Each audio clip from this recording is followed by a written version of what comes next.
بسم اللہ الرحمن الرحیم۔ نواسہ رسول امام عالی مقام علیہ السلام کی شہادت تاریخ کا ایک دردناک سانحہ ہے۔ یہ حقیقت ہے کہ جس طرح کربلا بہت اہم ہے، اسی طرح واقعہ کربلا کے بعد احوال و واقعات بھی بہت اہمیت کا حامل ہے کہ ظلم آخر ظلم ہے اور ظلم دنیا میں عبرت کا نشان بنتا ہے۔ اس لیے یہ جاننا ضروری ہے کہ وہ لوگ جنہوں نے عرض کرب و بلا میں ظلم و اذیت کی داستان رقم کی، وہ اپنے انجام کو کس طرح پہنچے۔ اللہ تعالیٰ نے اپنے حبیب صلی اللہ علیہ وآلہ وسلم کی طرف وحی فرمائی، میں نے یحییٰ بن زکریا کے قتل کے عوض 70,000 کو عبرت کا نشان بنایا۔ اے حبیب، آپ کے نواسے کے عوض اس سے دگنا اپنے انجام کو پہنچیں گے۔ مختار بن عبیدہ ثقفی نے خون حسین علیہ السلام کا بدلہ لینے کے لیے اعلان عام کیا کہ مجھے ہر اس شخص کی خبر دی جائے جو ابن سعد کے لشکر میں تھا اور امام عالی مقام علیہ السلام کے مقابلے میں آیا، اور وہ بھی جو ان کے قتل سے خوش ہوا تھا۔ لوگوں کی طرف سے خبریں آنا شروع ہوئیں تو قاتلین امام حسین علیہ السلام اپنے انجام کو پہنچنا شروع ہو گئے۔ خلی کی گرفتاری کے لیے مختار بن عبیدہ نے معاذ بن بانی اور اپنے محافظ خاص ابو عمرو کو چند سپاہیوں کے ساتھ بھیجا۔ خلی وہی بدبخت انسان تھا جس نے سیدنا امام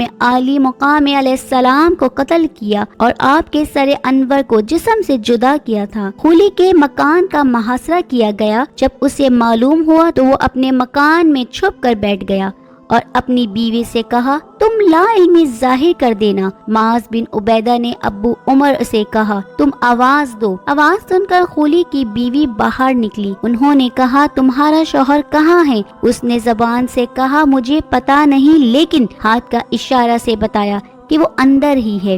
چنانچہ خلی کو گرفتار کر کے مختار بن عبید کے سامنے پیش کیا گیا اور اس کے حکم پر خلی کو پہلے قتل کیا گیا اور پھر جلا دیا گیا۔ شمر ذل جوشن جو تیز رفتار گھوڑوں پر سوار ہو کر کوفہ سے باہر نکل گیا تھا، مختار بن عبیدہ ثقفی کے سپاہیوں نے اس کا تعاقب کیا اور شمر پر حملہ آور ہوئے۔ شمر اس حملے کو روکتا رہا۔ آخر کار شمر فرار ہونے میں کامیاب ہو گیا۔ وہ کوفہ و بصرہ کے درمیان ایک گاؤں کلتانیہ میں جا چھپا۔ مختار ثقفی کے سپاہیوں نے شمر کا ٹھکانہ معلوم کیا اور شمر پر رات کی تاریکی میں حملہ کر کے اسے واصل جہنم کیا۔ شمر کو قتل کرنے کے بعد اس کی لاش کتوں کے آگے ڈال دی گئی۔ ایک دن مختار بن عبیدہ نے اپنے ایک آدمی عمرو بن سعد کو بلانے کے لیے بھیجا تو عمرو بن سعد نے اپنے بیٹے حفظ کو بھیج دیا۔ مختار ثقفی نے اس سے پوچھا، تیرا باپ کہاں ہے؟ اس نے کہا، گھر میں ہے۔ تو مختار بن عبیدہ نے اپنے محافظ ابو عمرہ کو عمرو بن سعد کے گھر بھیجا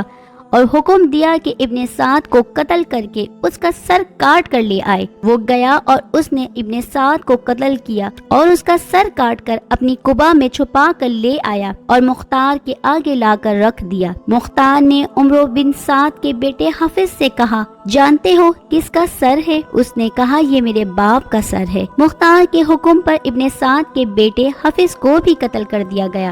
مختار ثقفی جب اشقیہ کے قتل سے فارغ ہوا تو اب اس نے ابن زیاد کی تلاش شروع کی۔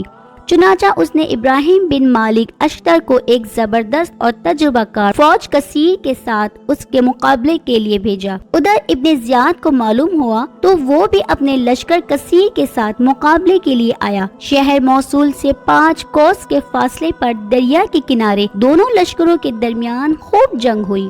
آخر شدید جنگ کے بعد ابن زیاد کے لشکر کو شکست ہوئی۔ شکست خوردہ لشکر ماں ابن زیاد بھاگا۔ ابراہیم اشتر نے ان کا تعاقب کرنے اور ان کو مارنے کا حکم دیا۔ چنانچہ ابن زیاد کے بہت سے لوگ مارے گئے اور یہ بدبخت بھی مارا گیا۔ ابراہیم بن مالک نے اس کا سر جسم سے جدا کیا اور لاش کو جلا دیا۔ جب ابن زیاد کا سر کوفہ میں آیا تو مختار نے دربار عام کیا اور ابن زیاد کے سر کو پیش کرنے کا حکم دیا۔ جب سر پیش ہوا تو اتفاق سے اس دن بھی یوم عاشورہ تھا۔ ابن زیاد اور دیگر رنوسا کے سروں کو بطور نمائش ایک جگہ رکھا گیا تو لوگوں نے دیکھا کہ ایک پتلا سانپ آیا اور اس نے سب سروں کو دیکھا اور پھر ابن زیاد کے منہ میں داخل ہو کر ناک کے نتنے اور ناک سے داخل ہو کر منہ سے نکلا اور کئی مرتبہ ایسا کرتا رہا۔ جس بدبخت نے حضرت علی اصغر علیہ السلام کے حلق میں تیر بیوست کیا تھا وہ ایسے مرض میں مبتلا ہوا کہ اس کے منہ اور پیٹ میں سخت حدت اور گرمی پیدا ہو گئی، گویا کہ آگ سی لگی ہو،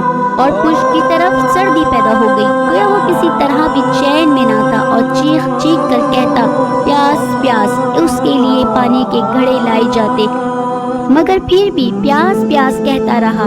آخرکار اس کا پیٹ پھٹ گیا اور وہ جہنم رسید ہوا۔ علامہ حافظ ابن حجر عسقلانی نے روایت نقل فرمائی ہے کہ حضرت صالحہ شوہام نے حلب میں خواب دیکھا کہ ایک کالا کتا پیاس کی وجہ سے زبان باہر نکالتا ہے۔ میں نے ارادہ کیا کہ اس کو پانی پلاؤں تو اتنے میں غیب سے آواز آئی، خبردار اس کو پانی مت پلانا، یہ قاتل حسین ابن علی علیہ السلام ہے، اس کے لیے قیامت تک یہی سزا ہے کہ پیاسا ہی رہے۔